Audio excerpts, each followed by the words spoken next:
こんにちは、神楽坂データです。今回はリアルグレーのガンダムエピオンを作っていきます。2023年9月に発売された最新のリアルグレードです。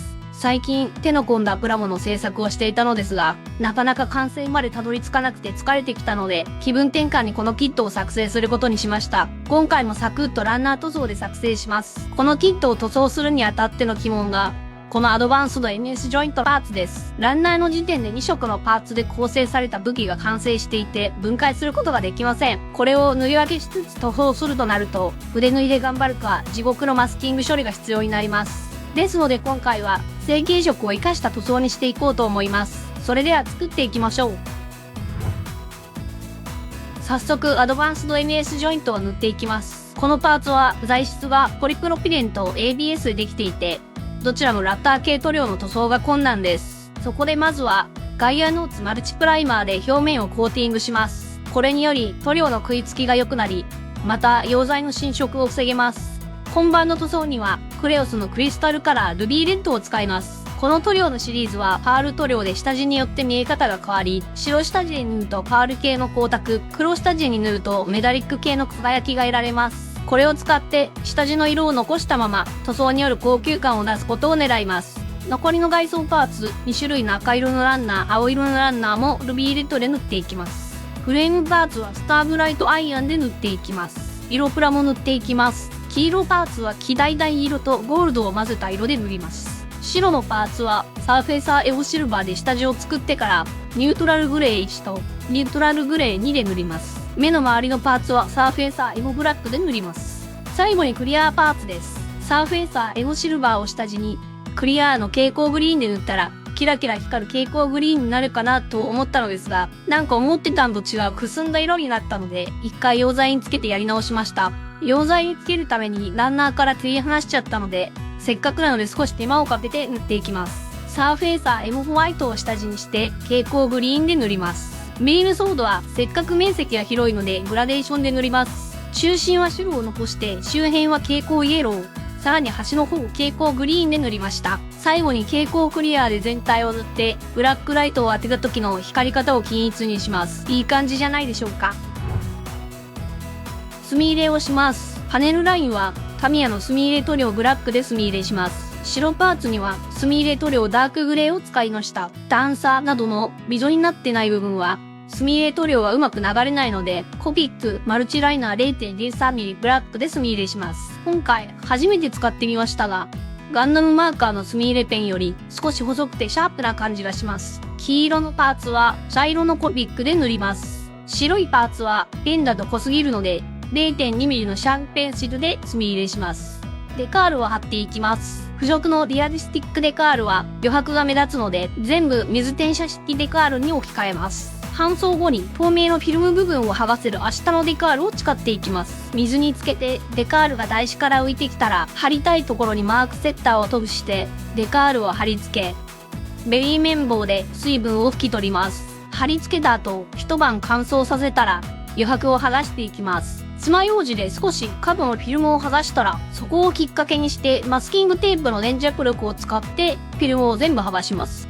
レアリスティックデカールでもメタリック系のデカールは余白がないので積極的に使っていきます。デカールを貼り終えたらトップコートです。フレームパーツはメタリックの輝きを際立たせるために光沢クリアーでコートします。2種類の赤のパーツは成型色が一方が艶消し、一方は半光沢になっているので、それを反映して片方は艶消しクリアーでコート、もう片方は半光沢クリアーでコートします。黄色のパーツも半光沢でコート、残りのパーツは全て艶消しでコートしました。組み立て前の処理が完了したのでランナーを見ていきます。青の外装パーツです。この色はクリスタルカラーの効果がしっかり出ました。角度によって色が変わって見えて綺麗だと思います。赤色の外装パーツです。こちらもクリスタルカラーで塗りました。角度によってはパールの輝きが見えますが、成型色との違いが分かりにくいです。塗料の色と成型色の色が近いとクリスタルカラーの効果が分かりにくいようです。今後の課題ですね。羽のパーツのラインデカールは手持ちのデカールでちょうど長さが合うデカールを見つけてくるのですごく苦労しました。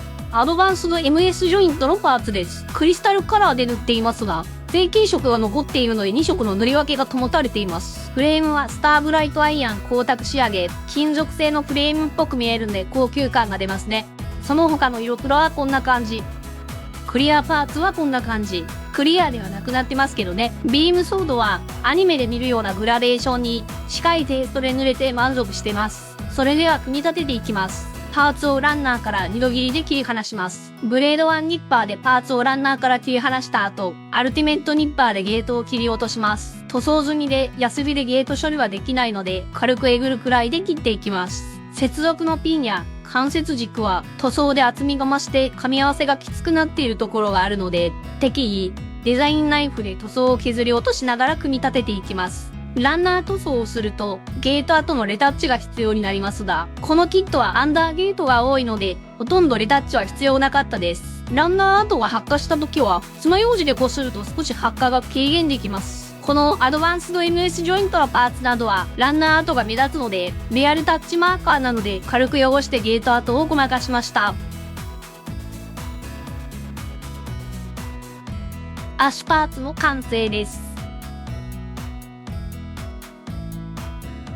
腰パーツの完成です。胸部パーツの完成です。腕パーツの完成です。頭部パーツの完成です。バックパックの完成です。各種武器パーツの完成です。組み上がった各パーツを接続したらいよいよ完成です。